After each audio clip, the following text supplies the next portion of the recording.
Hello दोस्तों, आज हम लोग पढ़ेंगे सअभाज्य संख्या, जिसे कहते हैं कोप्राइम नंबर। तो देखिए, सअभाज्य संख्या में कम से कम कितनी संख्या लेते हैं? दो संख्या। तो देखिए, ऐसी दो संख्याएं जिनका HCF हाईएस्ट कॉमन फैक्टर, इसे हिंदी में कहते हैं महत्तम समापर्त्य एक हो। कितना हो जी? एक हो। ऐसी दो संख्याएं जिनका HCF एक हो, उसे कहते हैं सअभाज्य संख्या। उन्हें क्या कहते हैं? सअभाज्य संख्या। जैसे देखिए, एग्जाम्पल में हमने ले लिया 6 और 9। तो 6 और 9 का जब निकालेंगे HCF, तो इसका क्या करेंगे? अभाज्य गुणनखंड। जब इसका अभाज्य गुणनखंड करेंगे तो मिलेगा 2 गुणे 3 गुणे 1। और जब इसका अभाज्य गुणनखंड करेंगे तो क्या प्राप्त होगा? 3 गुणे 1। अब देखिए, अब इनका HCF क्या होता है? HCF का मतलब होता है इनके अभाज्य गुणनखंड में जो उभयनिष्ठ गुणनखंड होता है, वही क्या कहलाता है? HCF। उभयनिष्ठ गुणनखंड का मतलब होता है जो दोनों में कॉमन मिले। देखिए, दोनों में कॉमन क्या मिल रहा है? 3। क्या मिल रहा है? 3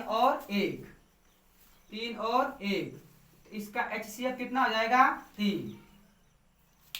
तो इनका HCF कितना आ गया? 3। इसलिए यह सअभाज्य संख्या नहीं है। यह सअभाज्य संख्याएं आपस में नहीं है। सअभाज्य संख्या होने के लिए ऐसी दो संख्याएं लेंगे जिनका HCF कितना हो? एक हो। जैसे देखिए, 9 ले लिए और 8 ले लिए। तो जब 9 का भाज्य गुणनखंड करेंगे तो हमें मिलेगा 3 गुणे 1। और जब 8 का करेंगे तो अभाज्य गुणनखंड मिलेगा 2 गुणे 1। 2 दूना के 4 दूना के 8। अब इसका HCF निकालिए। HCF देखिए, दोनों के अभाज्य गुणनखंड में कोई कॉमन मिल रहा है?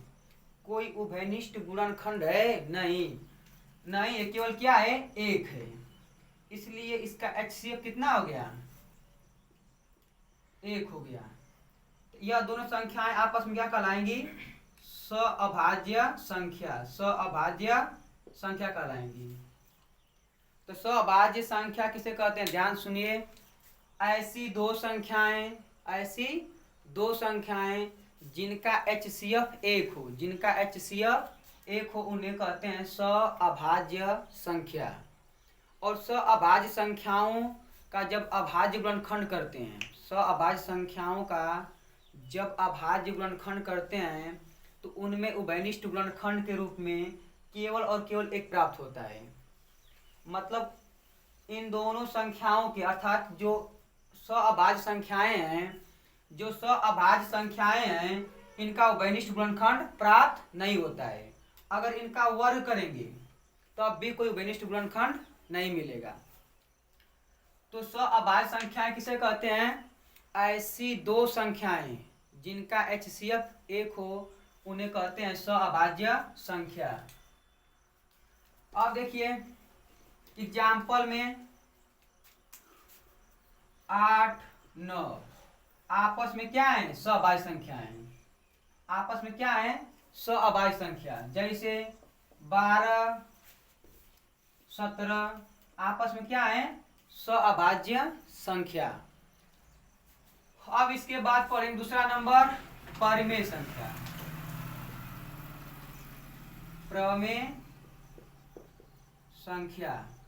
Rational number. अब देखिए, परिमेय संख्या किसे कहते हैं?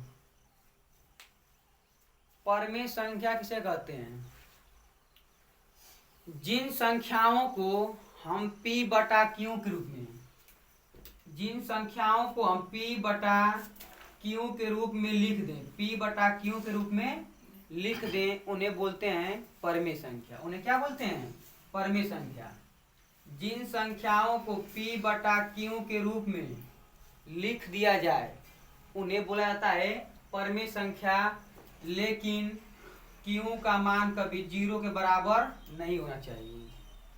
जो हर होता है उसका मान कभी 0 नहीं आना चाहिए, क्योंकि अगर हर का मान 0 आ गया, हर का मान यदि 0 आ गया तो जब भाग देंगे तो क्या होता है? अनडिफाइन होता है। क्या होता है जी?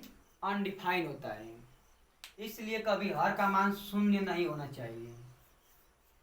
जिन संख्याओं को हम p बटा क्यू के रूप में लिख दें उसे बोलते हैं परमेय संख्या, और क्यू का मान कभी 0 के बराबर नहीं होना चाहिए। अब देखिए, जहां p और क्यू अभाज्य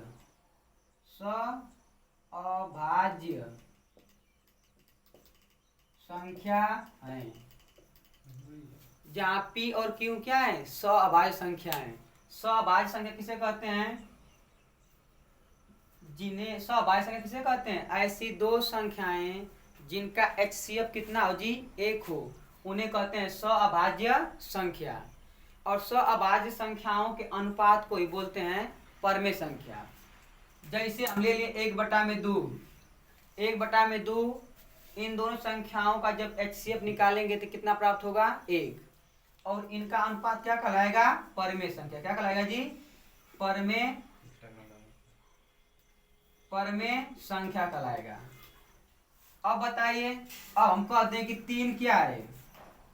तो 3 भी एक परमेय संख्या है, क्योंकि इसके बटा में 1 हम लिख सकते हैं। तो सभी धन पूर्णांक या ऋण पूर्णांक, जो भी पूर्णांक होते हैं, धन पूर्णांक और ऋण पूर्णांक, वह सभी क्या कहलाते हैं? परमेय संख्या। क्या कहलाते हैं जी? परमेय संख्या। तो जिन संख्याओं को हम p बटा क्यू के रूप में लिख दें उन्हें क्या बोलते हैं? परमेय संख्या। और परमेय संख्या होने के लिए p और q क्या होनी चाहिए? अभाज्य संख्या। क्या होनी चाहिए? अभाज्य संख्या। और हर का मान कभी 0 नहीं आना चाहिए। तो बताइए 6/3 क्या परमेय संख्या है? नहीं, यह परमेय संख्या नहीं है, क्योंकि जब इनका लॉसन HCF निकालेंगे 6 और 3 का HCF जब निकालेंगे तो कितना HCF प्राप्त होगा जी? इनका HCF कितना प्राप्त होगा? HCF कितना प्राप्त होगा? 3 प्राप्त होगा। HCF कितना प्राप्त होगा? 3। इसलिए इसे परमेय संख्या नहीं कहेंगे। तो परमेय संख्या कहेंगे तब सारी परमेय संख्या कैसे होगी? इसे p बटा क्यू के रूप में तो लिखे हैं, लेकिन हम बोले कि p और q क्या होना चाहिए? अभाज्य संख्या। p बटा क्यू के रूप में लिखा है, लेकिन आगे भी बोला गया है कि p और q अभाज्य संख्या होनी चाहिए। और अभाज्य संख्याओं का अनुपात को क्या कहते हैं? परमेय संख्या। तो देखिए, यह अभाज्य संख्या नहीं है, क्योंकि इनका HCF कितना आ रहा है? 3। जब 3 आ रहा है, इसलिए हम लोग पढ़ते हैं सरलीकरण। तो इसको क्या कहते हैं? हल करेंगे तो 3 दूना के 6। अब ये इसको कहेंगे परमेय संख्या। अब इसको क्या कहेंगे? प्रमेय संख्या। अब यह परमेय संख्या है। अब बोल दिए 8/12। 8/12 यह भी परमेय संख्या नहीं है।